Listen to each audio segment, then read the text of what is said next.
JEE news కు స్వాగతం. నా పేరు జాహ్నవి. ఇక వార్తల్లోని వివరాలు. ప్రభుత్వ పాఠశాలల్లో కల్పిస్తున్న మెరుగైన విద్యా బోధనతో పిల్లలకు ఉజ్వల భవిష్యత్తు ఉంటుందని జిల్లా కలెక్టర్ ముజమ్మిల్ ఖాన్ తెలిపారు.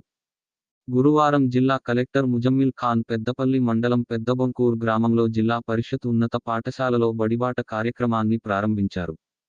ఈ సందర్భంగా జిల్లా కలెక్టర్ ముజమ్మిల్ ఖాన్ మాట్లాడుతూ, విద్యా ప్రాముఖ్యతను ప్రతి ఒక్కరూ అర్థం చేసుకుని వారి పిల్లలను తప్పనిసరిగా చదివించాలని, ప్రతి ఒక్క పిల్లవాడు పాఠశాలలో నమోదయ్యే దిశగా బడిబాట కార్యక్రమాన్ని ప్రభుత్వం జూన్ 6 నుంచి జూన్ 19 వరకు నిర్వహిస్తుందని కలెక్టర్ తెలిపారు. జిల్లాలోని ప్రభుత్వ ఉపాధ్యాయులు, సిబ్బంది ఇంటింటికి తిరిగి ప్రభుత్వ విద్యాలయాల్లో విద్యార్థుల నమోదు శాతం పెరిగేలా చర్యలు తీసుకోవాలని, అమ్మ ఆదర్శ కమిటీల ద్వారా ప్రభుత్వ పాఠశాలల్లో కల్పించిన వసతులు, ప్రైవేటు కార్పొరేట్ పాఠశాలల కంటే ప్రభుత్వ పాఠశాలలో వస్తున్న మెరుగైన ఫలితాలను తల్లిదండ్రులకు వివరిస్తూ అధిక సంఖ్యలో విద్యార్థులు ప్రభుత్వ పాఠశాలల్లో నమోదు అయ్యేలా చూడాలని కలెక్టర్ సూచించారు.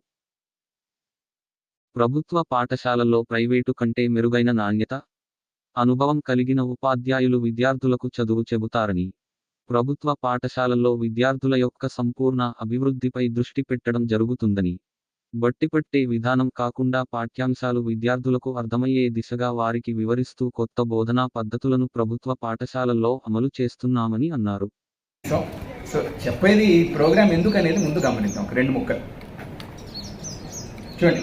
నేను చాలాసార్లు స్కూల్ తిరిగినప్పుడు ఒక మాటను అడుగుతుంటానండి, ఎందుకు మనకి చదువు పైన దృష్టి ఎందుకు పెట్టాలి, అసలు చదువు విలువ ఏంటి, చదువు ఉపయోగం ఏంటి, అది అర్థం చేసుకుందాం. కేవలం ఒక ఉద్యోగానిక, కేవలం ఒక ప్రగతిని పొందడానిక, ఒక కుటుంబాన్ని కొంచెం దారి మార్చడానిక, ఆర్థిక పరిస్థితిని మార్చడానిక ఏంటి ఉపయోగం? అసలు పూర్తిగా మనం చదువును ముందు ఒక తరం ముందు అనుకుంటే సమాజాన్ని మార్చాలంటే ముందు ఒక విద్యార్థిని మార్చాలనే గమనిక మనకు ఉండేది. ఆ పనిలో మనమంతా ఇప్పుడు సమాజానికి ఒక పునాది వేస్తున్నాం అనేది ముందు గమనిద్దాం. ఇప్పుడు పునాది వేయాలంటే ఆ పునాది ఎంత గట్టిగా ఉంటే దానిపైన వచ్చే బిల్డింగ్ అంత గట్టిగా ఉంటుంది. ఇది మనకు తెలిసింది.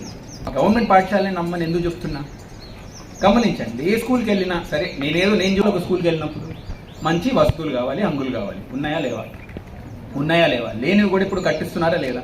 కట్టిస్తున్నాం. రెండోది, టీచర్లు ఉండాలి. సరే, ఖచ్చితంగా ప్రతి టీచర్ ఉండాల్సిన అటెండెన్స్ ఉండేలా కూడా చూసుకుంటూ పోతున్నాం. మూడోది ఏం కావాలి? నేర్పించే పద్ధతి. ఇంగ్లీష్లో పెద్ద పదం ఉంది, దీనికి పెడగజీ అంటాం, కానీ నేర్పించే పద్ధతి. దాన్ని కూడా ట్రైనింగ్ ఇచ్చుకుంటూ పోతున్నాం. కొత్త యంత్రాలను ఉపయోగించుకుంటూ క్లాసులో నేర్పించాలి. పాత అలవాట్లో నేర్పించకూడదు. పిల్లలకు అర్థం అయ్యేలాగా నేర్పించాలి, కానీ బట్టి కొట్టడానికి నేర్పించకూడదు. ఒక ఉద్యోగం కేవలం సమాజం నుంచి సపోర్ట్ కావాలి, గవర్నమెంట్ నుంచి సపోర్ట్ కావాలి.